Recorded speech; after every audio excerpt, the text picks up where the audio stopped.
आप सभी लोग लाइव आ रहे हैं।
राधे राधे। ये बता ले हम भी कुंभ में आए हैं। हाँ बड़ी मुश्किल से पहुंची है। हाँ, बहुत बहुत धन्यवाद आने के लिए, बहुत बहुत धन्यवाद। आनंद इतना आ रहा है, आने में बहुत बड़ा। हाँ हाँ सही।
ये खाना कौन सा सेक्टर में मिल रहा है? 8 सेक्टर।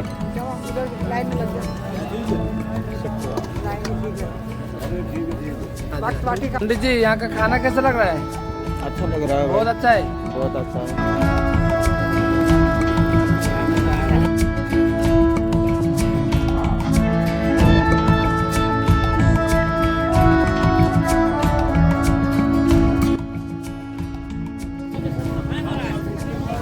ये जो चाय है ना बिल्कुल फ्री मिल रहा है वहाँ पर।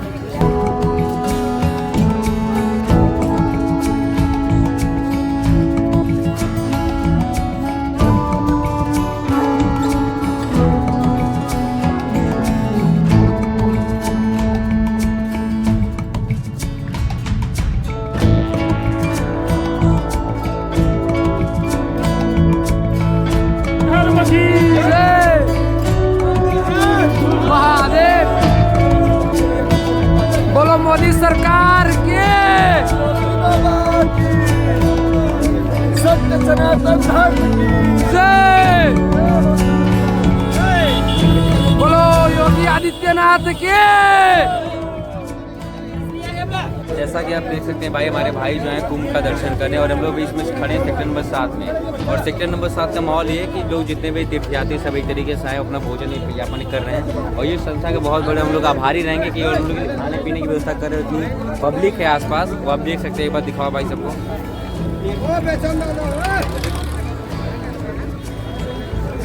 इसमें बच्चे बूढ़े सभी लोग अपना जो भी भोजन यापन कर ले। इसके बाद ये लोग, ये गंगा जी के सामने नदी है सेक्टर नंबर 6 में। आगे जाएंगे तो आपको सेक्टर नंबर 3 में वो संगम का ये पूरा आपको शो मिलेगा, वहाँ पर जाके स्नान कर सकते हैं। और मैं तो कहूँगा जितने भी और तीर्थयात्री आना चाहते हैं 4-5 दिन बाद फिर आए, क्योंकि भीड़ कुछ ज़्यादा तो दिक्कतें बढ़ जाएगी। लेकिन 4-5 दिन बाद अगर आप आएंगे तो आपको बहुत अच्छे स्नान हो जाएगा। आप संगम में स्नान करना, अभी देखिए आपको गंगा में स्नान करके यहाँ के प्रशासन भेज देगी। आपको संगम स्नान का तो 4-5 दिन बाद आराम से आइए। धन्यवाद।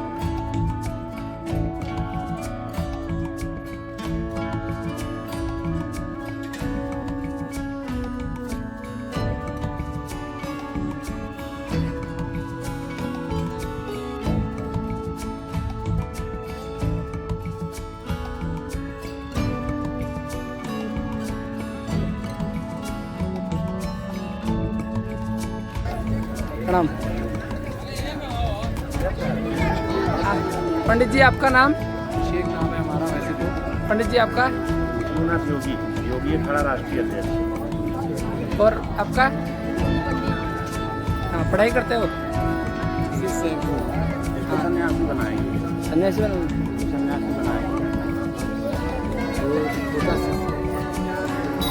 बना लीजिए, बहुत अच्छा होगा। मैं भी ब्राह्मण हूँ, कर्मकांड करता हूँ।